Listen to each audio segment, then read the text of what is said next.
ശരി, Shri R V Babu, അവസാനമായി ഇപ്പോൾ ഇ ഡി വരുന്നു എന്ന് പറയുമ്പോൾ ഇ ഡിക്കെതിരെയൊക്കെ ഇപ്പോൾ പറയുന്നുണ്ടെങ്കിലും അവസാനം ഇ ഡിയും ഇടത് സർക്കാരും തമ്മിൽ ഒത്തുതീർപ്പുണ്ടോ എന്ന് സംശയിക്കാവുന്ന രൂപത്തിൽ പല കാര്യങ്ങളും ഉണ്ടായിട്ടുണ്ട്.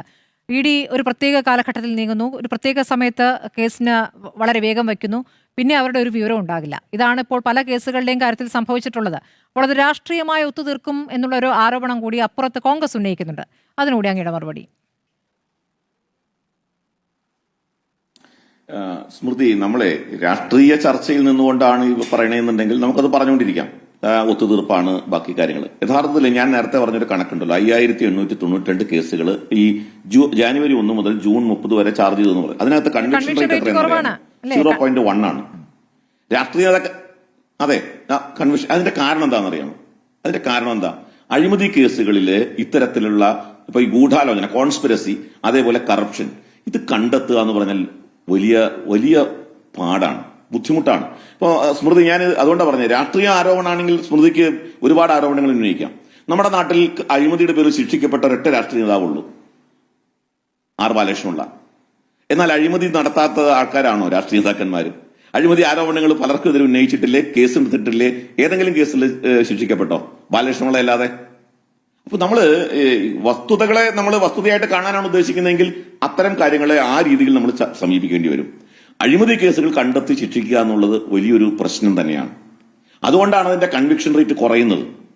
അപ്പോ സ്വാഭാവികമായിട്ടും ഈ കേസിലും ഇ ഡിക്ക് അതിന്റെ തെളിവുകൾ കണ്ടെത്താൻ കഴിഞ്ഞില്ല. ഇപ്പൊ ഇതിൽ തന്നെ ഞാൻ പറയുന്നത്, ഇപ്പൊ SIT ഈ റിപ്പോർട്ട് കൊടുത്തു, എനിക്ക് വിശ്വാസം ഇല്ല ഇവർ ശിക്ഷിക്കപ്പെടും എന്നുള്ളത് കേട്ട്. ഞാനത് തുറന്നു പറയുകയാണ്. പോറ്റി ശിക്ഷിക്കപ്പെടുമെന്നുള്ള കാര്യത്തിൽ എനിക്ക് സംശയമുണ്ട്, ഈ പറയുന്ന ആളുകൾ. കാരണം നിയമം അതാണ് പറയുന്നതെന്ന്.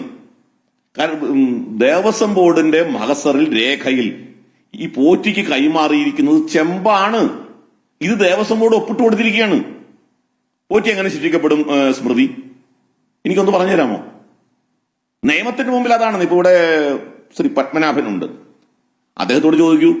കാരണം വളരെ വലിയ ഒരു ആർഗ്യുമെന്റ്, പോറ്റിക്ക് ഉയർത്താവുന്ന ഒരു ആർഗ്യുമെന്റ് അവിടെ കിടക്കുകയാണ്. സ്വാഭാവികമായിട്ടും ഇത്തരം കേസുകൾ ശിക്ഷിക്കപ്പെടാതെ പോകുമ്പോ നമുക്ക് പറയാൻ സാധിക്കുമോ ഇത് കൊള്ളയെ നടന്നിട്ടില്ല എന്ന് പറയാൻ പറ്റുമോ? അതെല്ലാവർക്കും അറിയാം, കൊള്ള നടന്നിട്ടുണ്ട്. പക്ഷെ അതിന്റെ തെളിവുകൾ ശേഷിക്കാതെ നഷ്ടപ്പെടുത്തുന്ന, അതുമാത്രമല്ല തെളിവ് നഷ്ടപ്പെടുത്തുന്ന സാഹചര്യത്തിലേക്ക് ഗവൺമെന്റ് നീങ്ങും, അന്വേഷണ ഏജൻസികളും അവർക്ക് അനുകൂലമായിട്ട് നിൽക്കും. ഇപ്പോൾ തന്നെ പോറ്റിയെ അറസ്റ്റ് ചെയ്ത് എത്ര ദിവസങ്ങൾക്ക് ശേഷമാണ്? പലപ്പോഴും പ്രതികളെ അറസ്റ്റ് ചെയ്യുന്നത് തെളിവുകൾ നഷ്ടപ്പെടുന്ന സാഹചര്യം ഉണ്ടായതിനു ശേഷമാണ് പ്രതികളെ അറസ്റ്റ് ചെയ്യുക. ഇതെല്ലാം നമ്മുടെ സമൂഹത്തിൽ നടക്കുന്നു. അതുകൊണ്ട് ഇത്തരം കേസുകളിലെ കൺവിക്ഷൻ റേറ്റിലേക്ക് എത്തുമ്പോൾ പലപ്പോഴും ഇവരൊക്കെ രക്ഷപ്പെട്ടു പോകുന്ന ഒരു സാഹചര്യം നമ്മുടെ കൺമുമ്പിൽ നമുക്ക് കാണാൻ സാധിക്കുന്നു. അയ്യപ്പന്റെ സഹായം കൊണ്ട് ഈ കേസിലെങ്കിലും കുറ്റക്കാർ ശിക്ഷിക്കപ്പെടട്ടെ എന്നൊരു പ്രാർത്ഥന മാത്രമാണ് ഈ കാര്യത്തിൽ നമുക്ക് മുന്നോട്ട് വയ്ക്കാനുള്ളത്.